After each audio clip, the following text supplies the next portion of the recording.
What is dropshipping? If you're looking for an online marketing opportunity, you've likely run across dropshipping. But how does dropshipping work? And why should you use it to achieve your entrepreneurial goals? Hi, it's Kherk Roldan from the Eco Movement, and welcome to another one of my videos. I'll be talking with you about the concept of dropshipping and how you can use it to further improve your business and soon help you reach your enterprising dreams. Before we get started, make sure you subscribe to this channel, and if you are in YouTube, click the bell notification. Before we get into these nits and grits of dropshipping, let me first introduce you what dropshipping is. Dropshipping is another type of retail fulfillment method for online stores, in which the retailers are not the ones who keep goods in stocks. Instead, they transfer their customers' orders along with their shipments details to either another wholesaler, retailer, or manufacturer who then will ship said goods directly to the customer. In a much simpler way, the seller or you won't be handling the product directly. You don't want to deal with the headache of inventory management as well as having your investments in inventory blocked before they sell out from your online store. Hence, why dropshipping is lifesaver. The reason for this is simple. Since you didn't run a brick and mortar store, the demand for your operational capital is less, and you can have an online storefront and purchase wholesale from suppliers who already have products and warehouse space. In head sites, dropshipping is a popular successful supplier chain technique, though not without its challenges. The majority of major retailers use some of dropshipping. Dropshipping and third-party marketplaces effectively large-scale, transparent dropship operations are the primary drivers of oversized selection, particularly in e-commerce. Of course, there are numerous disadvantages and benefits to consider before starting your own dropshipping e-commerce business. However, once acknowledged the benefits and drawbacks of dropshipping, learning how to do it effectively will be a piece of cake. So, why don't we take a look at the pros and cons of dropshipping and see whether this type of business model suits your needs? Here are the benefits that dropshipping offers. First, it's doable and easy. Dropshipping doesn't really entail you to do that much, as in you can just launch your very first dropshipping store in a couple of hours provided that you've found quality products from a manufacturer. And since you don't need to purchase inventory, you also can test new product ideas with less hassle. Second, it's easy on your pocket.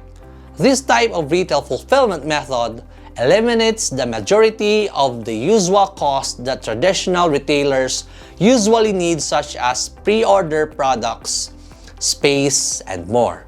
This means you really can just launch your online store without breaking the bank. Now, isn't that just something we all want? Third, it's flexible. This is one of its most significant advantages. You have the ability to be your own boss and make your own rules. It is by far one of the most adaptable careers available to anyone.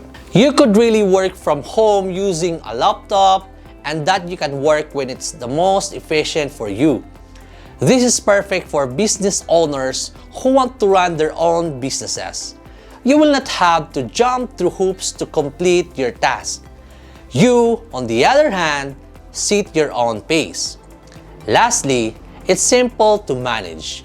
You can manage everything with little difficulty because it does not actually require making large commitments such as hiring employees or renting storage space. After you've found suppliers and set everything up, you're mainly accountable for managing your online storefront. Granted, all of these benefits are awesome and also make dropshipping a good option for most entrepreneurs. In fact, most people think that dropshipping is just an easy way to get rich scheme. and in all with a lot of drawbacks that can take a lot of time and willpower. Number 1. Dropshipping can make order processing difficult, while dropshipping is quite a straightforward process. It does tend to get a little messy, but really, for the most part, it's quite simple. The only problem that you run into is when you source products from multiple suppliers. Each supplier may have different standards and ways of processing things when it comes to shipping, packaging, and quality, which would become a big problem later on if not attended to. Number 2. Dropshipping does not always place well when it comes to profit. Suppliers offer discounts for large quantity orders because mass production leverage economies of scale. When dropshipping, the economic exchange for low-scale production is a relatively high unit cost, which lower your profit. Number 3. You don't really have much of a choice in dropshipping. Another downside of dropshipping is that you have little control over certain factors of the dropshipping process, such as product stocking, order fulfillment, and shipping. You must depend heavily on your suppliers to do everything correctly and smoothly. This loss of control may be unsettling to some entrepreneurs, but it is rarely a problem. Number 4. Dropshipping makes customer service 10 times worse because you are only the storefront and have little control. It can be impossible to figure orders and handle customer service. Among the most unfortunate drawbacks of dropshipping is that you must accept responsibility when your customers complain. You could be doing everything correctly and still have problems if your suppliers are having problems. Certainly, I'm not discouraging you to pursue dropshipping. It's just that dropshipping works best for others but not for all. But that doesn't mean that it isn't for you. The idea of what is worth and what does not depends on your perspective and how you want to consciously see things. Just remember, anyone can build a dropshipping business, and it's all based on the journey and experience you gain. And while dropshipping has its limitation, as a viable long-term business, don't let that stop you. Again guys, this is Kherk Roldan from the e-commerce movement. See you in the next video.